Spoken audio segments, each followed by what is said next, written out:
नमस्कार। संबंध महाराष्ट्रामध्ये नुकताच निवडणुका पार पडल्या, विधानसभा निवडणुका पार पडल्या। महाराष्ट्रामध्ये महायुतीचा भव्य विजय झाला आणि वसई विरारमध्ये थकीत करणारे असे आकडे जे आहेत ते समोर आले। बहुजन विकास आघाडीची 35 वर्षाची सत्ता हल्ली, या ठिकाणी एकही सीट आली नाही। महायुतीने या ठिकाणी जे आहे ते जोर मारला आणि बहुजन विकास आघाडीची सत्ता हलवली। या संपूर्ण प्रकरणामध्ये जर आपण पाहिलं तर कशा प्रकारे आता महानगरपालिकेच्या तयारीमध्ये देखील बीजेपी वर्सेस बहुजन जे आहे ते सुरू झालेलं आहे। एका बाजूला बहुजनने आता शंखपुनाद केलेला आहे, त्याचबरोबर बीजेपीचे देखील उमेदवार आता तयारी करू लागलेले आहेत। ठिकठिकाणी कार्यालयांची सुरुवात झालेली आहे आणि पुन्हा एकदा अफवांना जे आहे ते जोर आलेला आहे।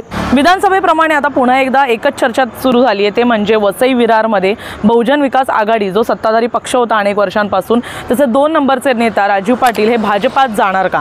जर आपण पाहिलं या संपूर्ण गोष्टीचं निरीक्षण केलं तर आपल्याला पाहायला मिळतं की यामध्ये कुठेतरी एक अफवा पसरवायचं काम जे सुरू आहे ते मोठ्या प्रमाणात सुरू आहे। राजू पाटील जे 2 नंबरचे नेता आहेत ते भाजपमध्ये जाणार आणि त्यांच्यासोबत अनेक नगरसेवक जाणार अशी देखील चर्चा जी आहे ती गेल्या काही दिवसांपासून होत आहे, परंतु कधी केव्हा तो कोणताही मूर्त येत नाहीये। या संपूर्ण प्रकरणामध्ये आपण एक गोष्ट जर पाहिली तर एक खूप जुनी गोष्ट आहे आणि आपल्या महाभारतातलीच गोष्ट आहे की एक हत्ती होता ज्याचं नाव होतं अश्वत्थामा आणि त्याला मारण्यात आलं आणि अशी अफवा पसरवण्यात आली की अश्वत्थामा मेला आणि त्यानंतर भीष्म पितामह यांची हिम्मत जी आहे ती तुटत गेली आणि कुठेतरी या संपूर्ण गोष्टीमध्ये माइंड गेम हा शब्द आपल्याला पाहायला मिळतो आणि या संपूर्ण गोष्टीशी निगडीतच भाजपाची गेल्या अनेक वर्षांपासूनची राजकीय खेळी जी आहे ते सुरू आहे।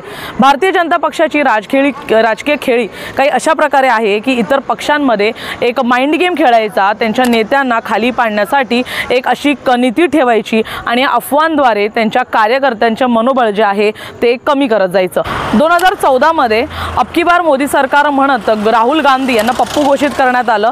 याचबरोबर ते कशा प्रकारे कमतरता त्यांची दाखवण्यात आली, त्याचबरोबर 2019च्या इलेक्शनमध्ये देखील आपण पाहिलं तर मैं चौकीदार म्हणत इतर नेत्यांच्या टीकेला जे आहे ते विराम देण्यात आलं आणि कुठेतरी आपण किती सक्षम आहोत ते दाखवण्यात आलं। याचबरोबर जर आपण 2024चं जे काही राजकारण होतं त्याच्यामध्ये महाविकास आघाडी कशी मायनॉरिटी सोबत आहे आणि हिंदुत्वाचा विचार करत नाही असं म्हणत कुठेतरी त्यांची देखील कमतरता दाखवून जे आहे ते जयघोष मिळवण्यात आला। भाजपाची ही जी नीती आहे त्याच्यामध्ये कुठेतरी माइंड गेम ह्याला म्हणतात। जर इतर शत्रूंना मारायचं असेल तर कुठेतरी त्यांना झुकवा, त्यांना इमोशनली डॅमेज करा की त्यांना दाखवून द्या आणि त्यांना खचवून टाका असं म्हणत की तुम्ही किती खाली पडलेले आहात। एका बाजूला वसई विरार महानगरपालिकेमध्ये देखील अशाच कुठेतरी कूटनीती होताना आपण पाहू शकतो। राजू पाटील हे जर बहुजन विकास आघाडी सोडून भारतीय जनता पक्षामध्ये जातात तर बहुजन विकास आघाडीच्या कार्यकर्त्यांचा आणि माजी नगरसेवक जे कोणी राहिलेले आहेत त्यांचं मनोबल खचत चाललेलं आहे। जर आपण भाजपासोबत नाही गेलो, आपण बहुजन विकास आघाडीमध्ये राहिलो तर आपलं राजकारण संपेल। जर राजू पाटील हे भाजपमध्ये जात आहेत, राजू पाटील आपल्यासोबत 50 नगरसेवक घेऊन जात आहेत किंवा अजून काही नगरसेवक जे आहेत ते भाजपाच्या वाटेवर आहेत, मोठमोठे आमदार भाजपाच्या वाटेवर आहेत, त्याचबरोबर बहुजन विकास आघाडीचे एक आमदार देखील आता भाजपमध्ये जाणार अशी अफवा गेल्या अनेक महिन्यांपासून पसरवत आहे। ह्याच्यामध्ये कोणतेही तथ्य यासाठी दिसून येत नाही, कारण यामध्ये कोणत्याही प्रकारची चाहूल जे आहे ते पहिला पाऊल जे आहे ते अजूनही बहुजन विकास आघाडीच्या कोणत्याही नेत्याकडून घेण्यात आलेलं नाहीये। मोठमोठे चॅनल्स जे आहेत ते देखील असे बातम्या दाखवत आहेत की भाजपच्या मोठ्या नेत्याच्या हस्ते बहुजन विकास आघाडीच्या 50 नगरसेवकांचं जे आहे ते भाजपमध्ये प्रवेश होणार आहे। आणि या संपूर्ण घटनेमध्ये आपण जर पाहिलं तर कुठेतरी आता बहुजन विकास आघाडीचे जे कोणी कार्यकर्ता आहेत, माजी नगरसेवक आहेत, त्यांच्या मनामध्ये एक धाकधूक राहिलेली आहे। जर एक मोठे नेता आमदार हे भाजपमध्ये जातात तर खरंच बहुजन विकास आघाडीची सत्ता संपली का, बहुजन विकास आघाडी पक्ष संपला असं म्हणत आता बहुजन विकास आघाडीच्या कार्यकर्त्यांचं मनोबल खचवण्याचा प्रयत्न जो आहे तो भाजपकडून सुरू असल्याचं पाहायला मिळतंय। नेमकं हे कोण करतंय, कोणते नेता करतायत, हे नेमकं माइंड गेम्स कुठून येत आहेत हा एक मोठा प्रश्नचिन्ह उपस्थित राहतोय। RSSने गेल्या अनेक वर्षांमध्ये अतिशय योग्य अशी कामगिरी केली, विधानसभेमध्ये देखील एक चांगली कामगिरी पाहायला मिळाली आणि त्यांची प्रशंसा देखील मोठ्या प्रमाणात झाली, परंतु या माइंड गेम्समध्ये कुठेतरी संघाचा देखील हात आहे का असा एक मोठा प्रश्नचिन्ह उपस्थित राहतो। या संपूर्ण गोष्टीमध्ये जर आपण पाहिलं तर बहुजन विकास आघाडी ही गेल्या अनेक वर्षांपासून सत्तेवर आहे, महानगरपालिकेवर देखील त्यांची सत्ता कायम आहे।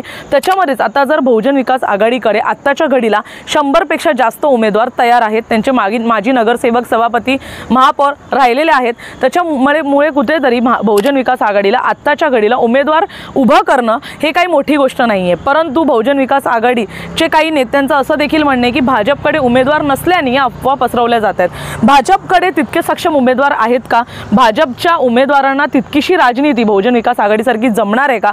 किंवा पालिका सांभाळणं हे खरंच त्यांना जमणार आहे का? मोठा प्रश्न उपस्थित राहतोय। त्यामुळे कुठेतरी हे माइंड गेम्स जे आहेत ते भाजपकडून खेळले जायचं देखील पाहायला मिळतंय। 50 नगरसेवक गेले, एक मोठा नेता गेला तर आपला पक्ष खचेल, बहुजन विकास आघाडीचं काहीच भविष्य नाही आहे। यानंतर बहुजन विकास आघाडी पुन्हा कधी उभी राहू शकणार नाही। अध्यक्षांच्या नंतरचे 2 नंबरचे नेता जर बहुजन विकास आघाडी सोडतात आणि त्यांच्यासोबत अनेक नगरसेवक, अर्ध्यापेक्षा जास्त नगरसेवक घेऊन जर बहुजन विकास आघाडीमधून बाहेर पडतात तर एक सत्ताधारी पक्ष जो 35 वर्षांपासून सत्तेवर आहे तो अचानक संपेल अशी भीती ज्यांच्या मनात आहे। म्हणूनच काही कार्यकर्ता आणि माजी नगरसेवक हे भाजपच्या वाटेवर जातील आणि गपचूप भाजपमध्ये आपली जागा बनवण्याचा प्रयत्न करतील आणि स्वतःला भाजपकडे सोपवतील। या कुठेतरी या भीतीमुळे काही लोकांनी पावलं उचलायला सुरू केली आहेत, काही लोक त्या दिशेने चालू लागली आहेत आणि कुठेतरी हा माइंड गेम जो आहे भाजपचा बहुजन सोबत सुरू असलेला तो अतिशय यशस्वी होताना आपल्याला पाहायला मिळतोय। पाहण्यासारखं असेल येणाऱ्या काळामध्ये भाजपचे हे माइंड गेम्स वसई विरारमध्ये किती फरक आणतात। खरंच बहुजन विकास आघाडीचे नगरसेवक जाणार की नाही हा मोठा प्रश्न आहे। ह्याच्यामध्ये कोणत्याही नेत्यांनी अजूनपर्यंत कन्फर्मेशन दिलेलं नाही आहे। स्वतः राजीव पाटील जाणार की नाही यावर देखील एक मोठा प्रश्नचिन्ह उपस्थित आहे। परंतु सततच्या सुरू असणाऱ्या अफवांमुळे कुठेतरी बहुजन विकास आघाडीच्या नगरसेवकांमध्ये, कार्यकर्त्यांमध्ये भीतीचं वातावरण आहे आणि ह्याच माइंड गेम्समुळे कुठेतरी बहुजन विकास आघाडी तुटू शकते आणि त्याचेच प्रयत्न जे आहेत ते सतत भाजपकडून होत आहेत। आणि भाजपच्या माइंड गेम्सला जरी त्यांना यशस्वी पाऊल मिळालं तरी बहुजन विकास आघाडीचे अध्यक्ष हितेंद्र ठाकूर इतक्या सहजासहजी आपला पक्ष जो आहे तो सोडतील का? इतक्या सहजासहजी आपल्या कार्यकर्त्यांना जाऊ देतील का? आता पाहण्यासारखं असेल की आमदार हितेंद्र ठाकूर या माइंड गेम्सच्या विरोधात कशा प्रकारे खेळी करतात। धन्यवाद।